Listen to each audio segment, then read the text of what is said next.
Hola, soy Araceli Ardón y este es el método Ardón de escritura creativa.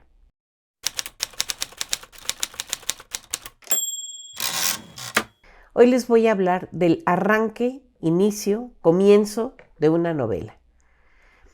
El primer párrafo es importantísimo, es fundamental, porque desde las primeras páginas tienes que atrapar a tus lectores.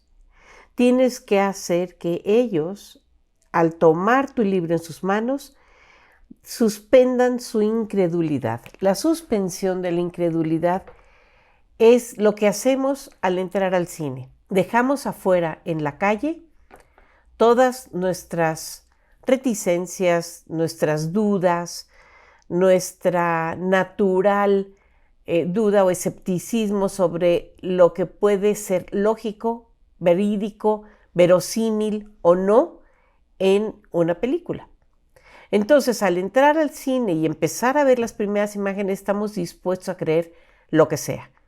Que en una isla de Costa Rica hay dinosaurios que fueron generados a partir de células que se encontraron en mosquitos, de ámbar, que ya tiene millones de años. Podemos creer lo que sea, que hay naves espaciales, que el protagonista tiene poderes extrasensoriales o paranormales, porque hemos suspendido la incredulidad, que es una de nuestras herramientas para comprender el mundo. En el primer párrafo también se define la voz narrativa. Si habla en primera persona, es un narrador que también es personaje central y que cuenta todo lo que vio, lo que hizo, lo que sintió. Entonces esa es una voz narrativa en primera persona. El ritmo. ¿Con qué rapidez se suceden las escenas? ¿Cuál es la velocidad de las cosas que ocurren dentro de la trama? El registro. ¿Cuáles son las palabras que se usan en esa novela y el nivel de complejidad, de especialización de esas palabras dentro de un vocabulario? Es decir, si utilizamos, por ejemplo, la palabra cosa, que es una palabra polisémica, es una palabra que tiene 1000 significados posibles, no estamos siendo, digamos, muy concisos ni precisos. En cambio, si utilizamos la palabra, no sé, verosímil, ya no tiene tantos significados y por eso el registro es más alto. La composición, el tono de un texto tiene que ver con las emociones que el narrador o que el autor desean provocar en los lectores. Entonces hay novelas con un tono irónico, sarcástico, nostálgico, amable, cortés, pedagógico, un tono lacrimoso, un tono humorístico. Ese es el tono, lo que se quiere imponer o lo que se quiere provocar en cuanto a la emoción con la que se debe leer ese libro para su mejor aprovechamiento. Y luego está la presentación de los personajes. Es decir, desde el principio se debe involucrar al lector con los personajes de la trama. Para hablar del primer párrafo de novelas que han sido consideradas como las mejores en nuestro idioma, o por lo menos las tres de las novelas que a mí más me gustan en cuanto al arranque, en cuanto al inicio, vamos a hablar de El ingenioso hidalgo Don Quijote de la Mancha.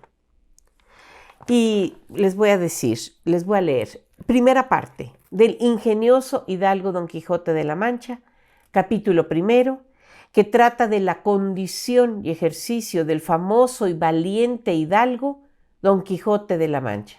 Voy a leer de este libro, que es una edición conmemorativa del 4º centenario del Quijote y que fue publicado por la Asociación de Academias de la Lengua Española y la Real Academia de España, y tuvo este libro en particular un tiraje de 1 millón de ejemplares.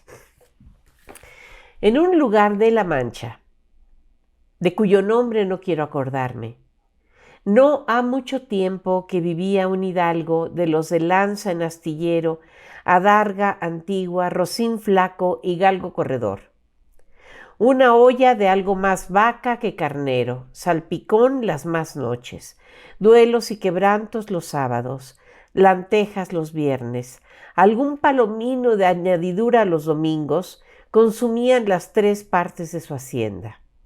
El resto de ella concluían sayo de velarte, calzas de velludo para las fiestas, con sus pantuflos de lo mismo, y los días de entre semana se honraba con su vellorí de lo más fino. Tenía en su casa una ama que pasaba de los 40 y una sobrina que no llegaba a los 20 y un mozo de campo y plaza que así ensillaba el rocín como tomaba la podadera. Hoy en día muchas de las palabras que utilizó Cervantes para la publicación de este libro, que comenzó a escribirse a finales del siglo XVI y se publicó a principios del siglo XVII, sabemos que la primera impresión fue de 1605. Muchas de estas palabras ya no son frecuentes de usar hoy en día, pero nos da muchos datos sobre este personaje. En primer lugar, desde un inicio le llama el ingenioso hidalgo, es decir, un hombre interesante, inteligente, inventivo, innovador. Ya desde allí, desde el título, nos está atrapando, dándonos un adelanto de lo que será el personaje. Nos habla también de lo que tiene, de las personas que viven con él, de qué come, cómo es su vida, cómo es su casa, y ya con esto comienza a enamorarnos esta novela, que ha sido en español la que con más frecuencia se menciona como el libro que cambió la vida de muchos escritores, de muchas personas que no tuvieron quizá muchas más lecturas en su vida. Del Premio Nobel de Literatura Mario Vargas Llosa, peruano, a mí me encanta este libro, Conversación en la Catedral. Me parece la narración en la cual hace mayor uso de una serie de juegos del tiempo y del espacio y una serie de combinaciones de situaciones presentes, pasadas, en los diálogos en los personajes que describen la situación que se vivía en Perú en la época en que está narrada la novela. Y dice así: desde la puerta de la Crónica, Santiago mira a la avenida Tacna, sin amor. Automóviles, edificios desiguales y descoloridos, esqueletos de avisos luminosos flotando en la neblina, el mediodía gris. ¿En qué momento se había jodido el Perú? Los canillitas merodean entre los vehículos, detenidos por el semáforo de Wilson, voceando los diarios de la tarde, y él se echa a andar despacio hacia la colmena, las manos en los bolsillos, cabizbajo. Va escoltado por transeúntes que avanzan también hacia la Plaza San Martín. Sabemos desde la primera parte de este libro que se trata de un narrador omnisciente, que se puede meter a los pensamientos de su personaje central, Santiago. Santiago aparece desde la primera línea, desde la puerta de La Crónica, y más adelante sabemos que La Crónica es el periódico en el cual trabaja Santiago. Mira la avenida Tacna, que es una arteria importante de Lima, y más adelante habla de la Plaza San Martín. Es decir, esta cámara fotográfica o de cine que es el narrador omnisciente persigue al personaje y nos va narrando dónde se encuentra para que nosotros podamos imaginarlo. Edificios desiguales y descoloridos, Esta palabra, este adjetivo calificativo descoloridos, nos habla de la pobreza, del deterioro, del paso del tiempo, del hecho de que muchos de estos edificios no han sido vueltos a pintar desde hace muchos años, de falta de recursos, esqueletos de avisos luminosos. Ya no son los avisos, es lo que queda de un pasado comercial, mercantil, de entretenimiento. Y se pregunta el personaje, ¿en qué momento se había jodido el Perú? Esta frase, después de esta novela, puede atribuirse también a las condiciones en que se encuentran muchas de las ciudades latinoamericanas, desafortunadamente. Los canillitas son los chicos que venden revistas y periódicos en la calle y están merodeando entre los vehículos, por el semáforo, voceando los diarios de la tarde.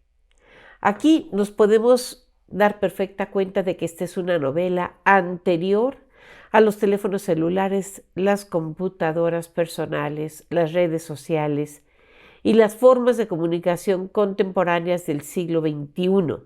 Esta es una novela del siglo XX que describe las condiciones de un país latinoamericano antes de que llegara toda la electrónica a transformar el periodismo. Por último, quisiera darles la entrada de esta novela que a mí me fascina. Se llama La hija del caníbal y es de Rosa Montero, una autora española. Dice así: la mayor revelación que he tenido en mi vida comenzó con la contemplación de la puerta batiente de unos urinarios. He observado que la realidad tiende a manifestarse así, insensata, inconcebible y paradójica, de manera que a menudo de lo más grosero nace lo sublime, del horror la belleza y de lo trascendental la idiotez más completa. Y así, cuando aquel día mi vida cambió para siempre, yo no estaba estudiando la analítica trascendental de Kant, ni descubriendo en un laboratorio la curación del SIDA, ni cerrando una gigantesca compra de acciones en la bolsa de Tokio.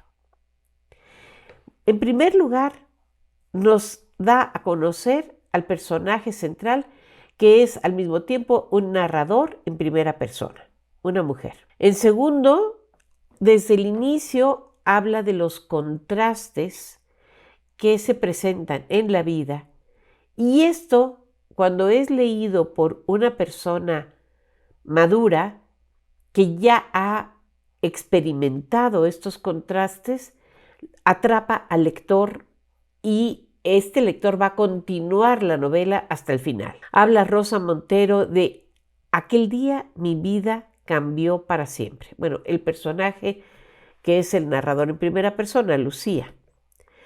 Pero habla de que no estaba realizando acciones que de sí, por su propia cuenta, fueran trascendentes, sino que estaba simplemente viendo la puerta de un servicio sanitario para hombres. Lo dice desde la primera línea, unos urinarios. Más adelante sabremos que este personaje se encuentra en el aeropuerto de Barajas, en Madrid, España, tratando de que su marido regrese, tratando de ver si el marido que se metió a ese baño puede salir. Y ahí comienza una historia muy compleja y muy interesante de secuestro. Es una novela de detectives, de espías, muy divertida y muy interesante. Bien, con esto te he querido decir que el arranque de una novela, desde el primer párrafo, tiene que atrapar a tus lectores y le tienes que dar a conocer a la persona que te lea el tono, la composición, el ritmo, el registro, los personajes y de alguna manera la composición de la trama y el argumento para que tu lector caiga en las redes de tu historia. Muchas gracias. Si te gustó este video, por favor, dale like, compártelo y regístrate en mi canal. Hasta la próxima.